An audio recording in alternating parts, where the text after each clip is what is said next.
What's up, losers? I am Luke, and this is Luke Loses. Now, remember, when I say loser, I mean it with love, because we are losing the weight, losing the unhealthy lifestyle, and losing that negative image we have for ourselves.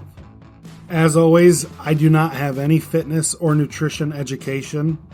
Everything I talk about here is from asking people questions, searching the internet, and my own personal experience. You can check out my website, lukeloses.card.co. That's CARRD.co.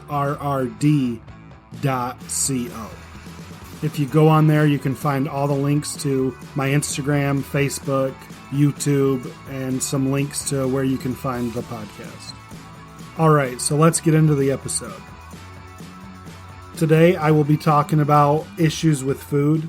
There are tons of issues out there, whether it's bulimia, anorexia, sugar addict, so on and so forth. My problems with food are restricting, grazing, emotional eating, and binging overeating. For those of you that are not familiar with what they are, restricting is where you don't eat enough calories throughout the day. That's one of my big problems when I try to lose weight. Like most people, you want to lose the weight as fast as possible and get results. So I would go really low on my calorie intake. That's how I lost so much weight over the past 7 years. But it's not sustainable. I won't be able to do that forever. And they say restricting leads to binging, and we don't want that either. I've been doing pretty good this time around. I'm sticking to a higher calorie that will give me an estimated loss of about 2 pounds a week. But there are some times that I realize that I've ate very little, and I kind of have to check myself just to make sure that I'm not trying to hit those goals too fast, because I'm going to put that weight back on as soon as I eat a little bit more. As for grazing, think of a cattle farm where you would see cows out in the field just eating grass all day long. So that's what I do. If there's food out and I see it and I walk past it, I might reach over, grab a handful of whatever it is, whether it's potato chips or cookies, and I'll walk away. A little bit later, I'll come back and do it again over and over without realizing that I'm overdoing it. On the days that I do find myself grazing, I usually go over my calorie intake for the day. Now, emotional eating is just that. You eat your feelings, whether you're happy, sad, angry, whatever the case may be. For me, I've even spoke to some people about it, where in my mind, I'm eating to make myself feel good. And I've also explained it. Food gets me. Food understands me. Food never hurts my feelings. It does what it's supposed to do, in my mind, what I think it's supposed to do, and that's make me feel better.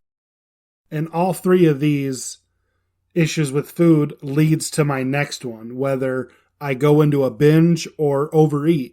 Now, binging and overeating is frequently consuming an unusually large amount of food in one sitting, to where you have the feeling that your eating behavior is out of control. Some people have that feeling, some people don't.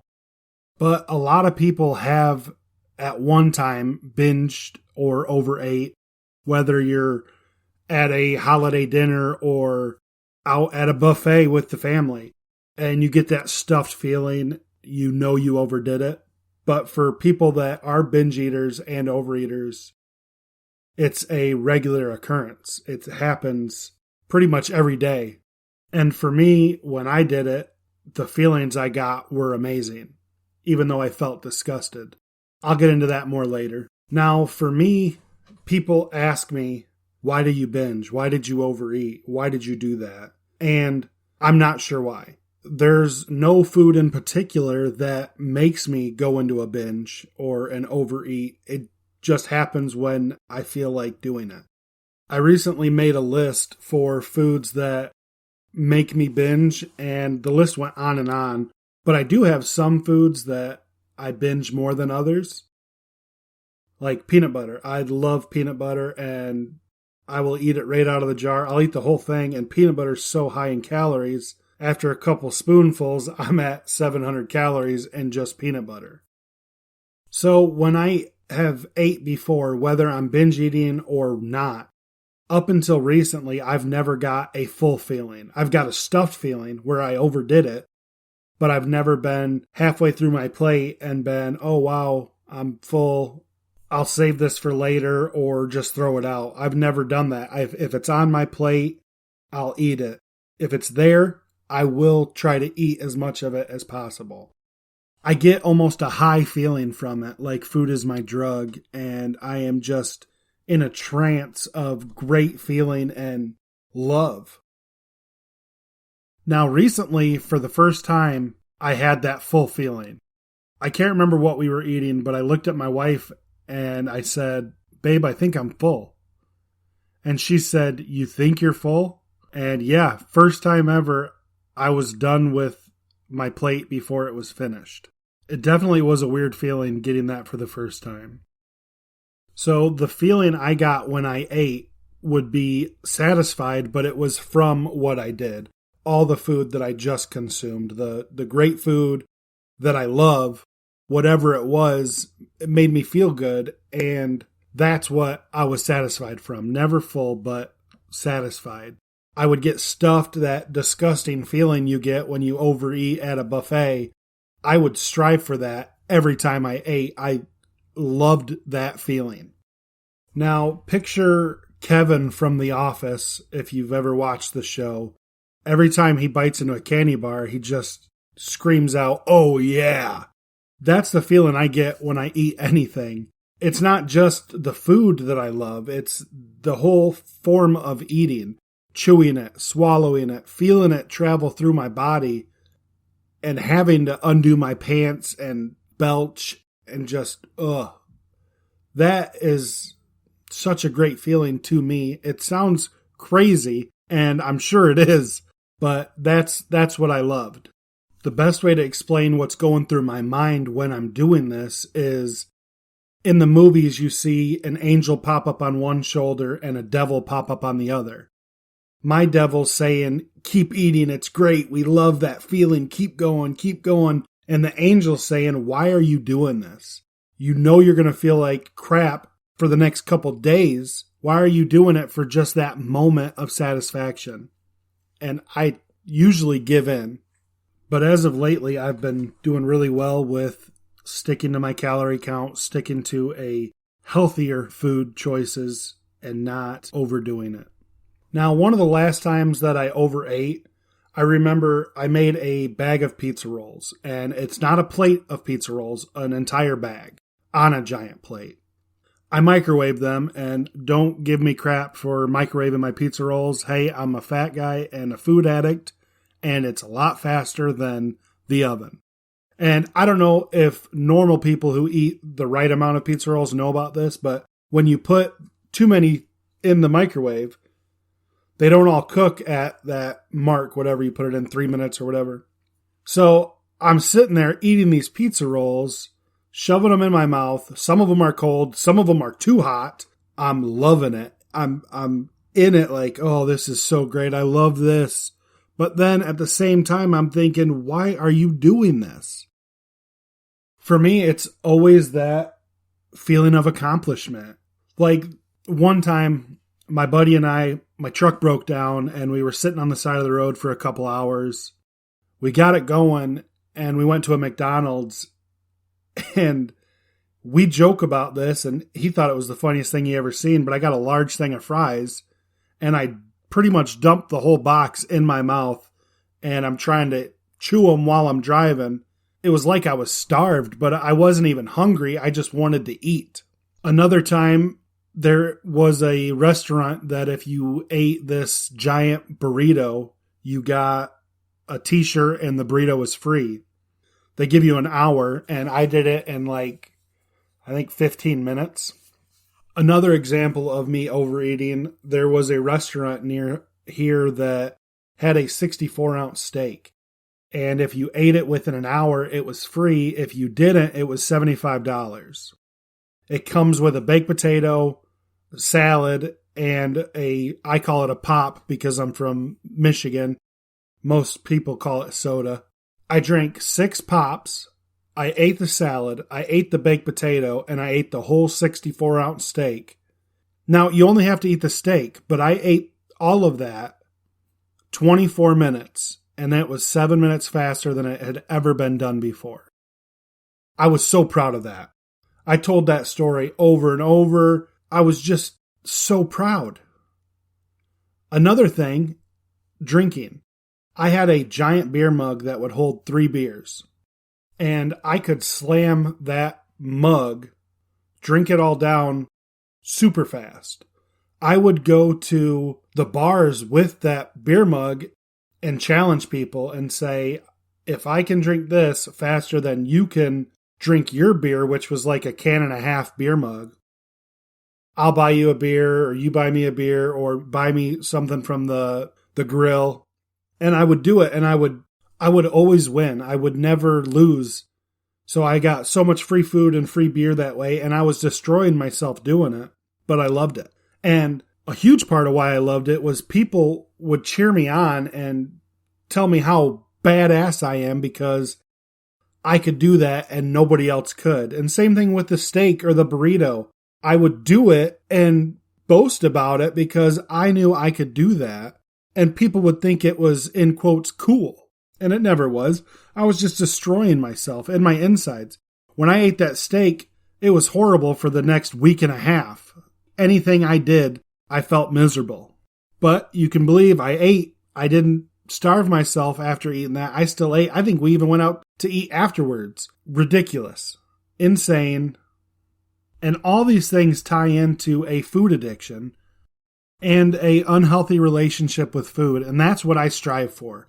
And that is one of my main goals, is to have a healthy relationship with food. I say it, normal people, what normal people eat, that's what I want to eat. I want to be able to go out, get pizza, and have maybe 2 slices and a breadstick or 2. And not the whole pizza and the whole bag of breadsticks all to myself. So I have a app on my phone that counts how many days it's been since I've binge eat or overate. And as this is being recorded, I am 95 days into my last binge eat. I'm really excited about that. Now, the want is still there. I still want to overeat. And I don't crave food like fast food or whatever. I crave binge eating. I tell my wife all the time that I just want to eat. I want to eat so much stuff. Now, some days are a lot harder than others, especially like the holidays. We stayed home for Thanksgiving and Christmas with just our kids.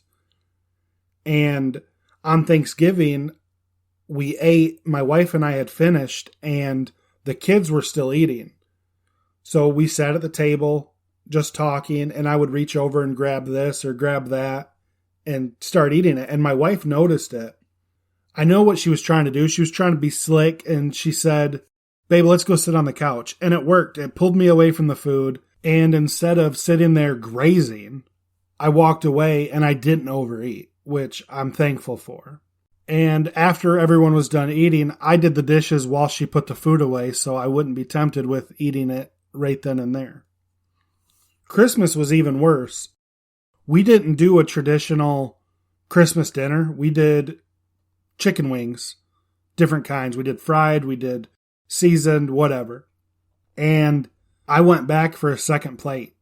And I did it, and I didn't go over my calories, thankfully, but I was ready to get a third plate and keep going, and I wanted to. And I was kind of mad at myself because I didn't do it.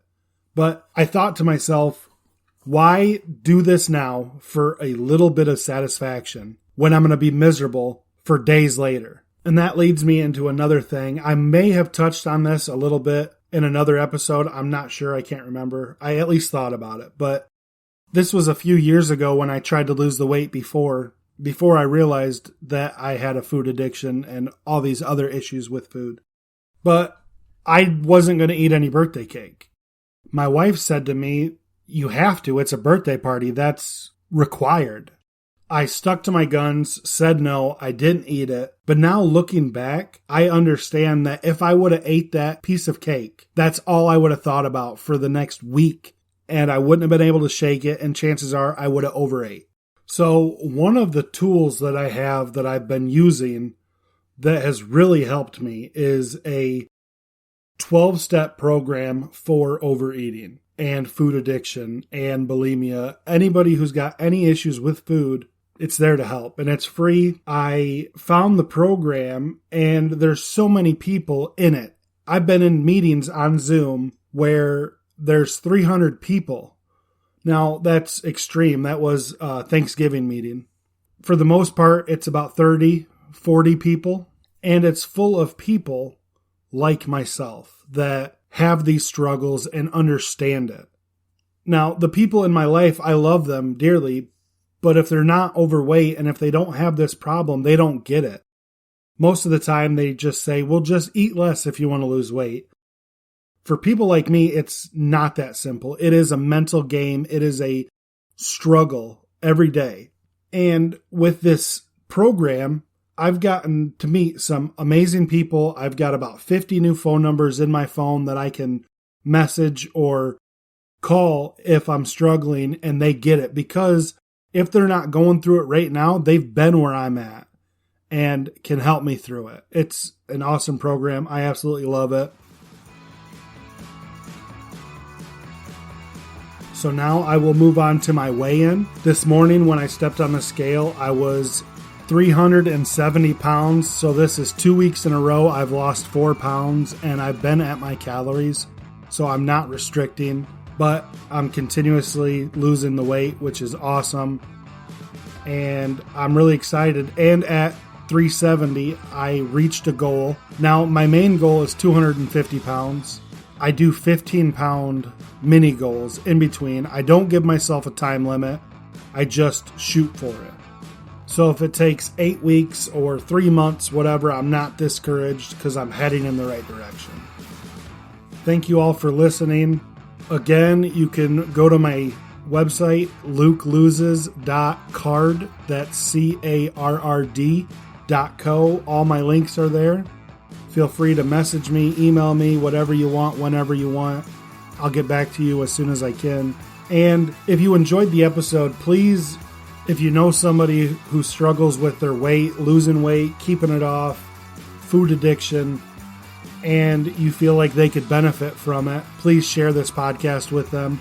Now, with that being said, don't just go up to your bigger friend and be like, hey, check this out. But if they reached out to you before and have told you that they have this issue, let them know about us here. It would be much appreciated. So thanks again for listening. Do the work, trust the process, and I will see you next week.